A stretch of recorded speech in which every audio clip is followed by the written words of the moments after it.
প্রথমেই ভগবানের আশীর্বাদ নিয়ে ভিডিওটা শুরু করি।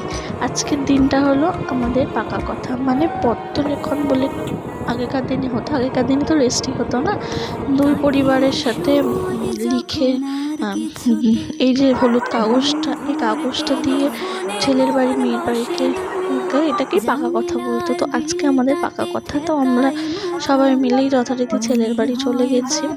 এখন সব কিছু মানে হচ্ছে, আপনারা দেখেই নিন যে কি কি হচ্ছে না হচ্ছে, তারপরে আমি সব কিছু বলছি।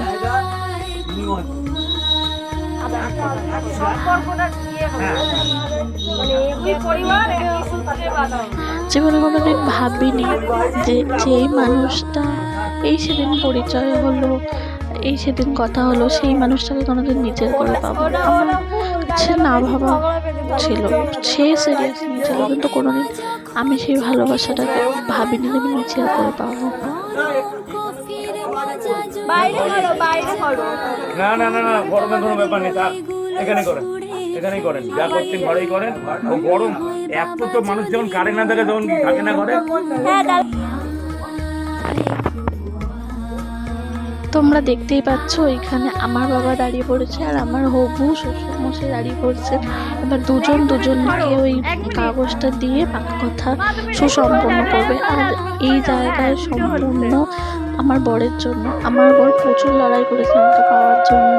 তারপরে আমার বাবা সাপোর্ট করেছে, আমার ঠাকুমা সাপোর্ট করেছে, মানে আমার হবু ঠাকুমা শাশুড়ি সাপোর্ট করেছে। তার জন্য আজ এই জায়গাটায় রয়েছি, তোমরা দেখতেই পাচ্ছ।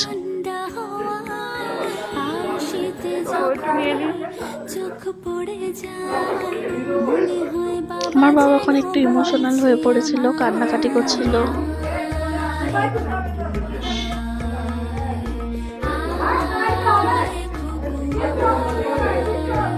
দেখতেই পাচ্ছ আমরা এখানে সবাই মিলে ছবি তুলতে গেছিলাম, মানে গ্রামটা ঘুরতে গেছিলাম। আজ আমাদের এই পূর্ণতা শুধুমাত্র আমার বরের জন্য। আর যার কথা না বললেই নয়, আমার বাবা প্রচুর সাপোর্ট করেছে। আর আমার মানে বরের ঠাকুমা, মানে আমারও ঠাকুমা, সেও খুব সাপোর্ট করে। এই হচ্ছে সেই ঠাকুমা। আর যদি ইনি থাকতো তো এনার থেকে খুশি বোধহয় আর এই পৃথিবীতে কেউ হতো না। কিন্তু ইনি আমাদের ছেড়ে, সবাইকে ছেড়ে অনেক দূরে চলে গেছে। এখন আমার তার কথা বলতে গিয়ে চোখ দিয়ে জল চলে আসে। মানে সে আমার কাছে অনেকটা মানে আমার শ্বশুর বাড়ির সব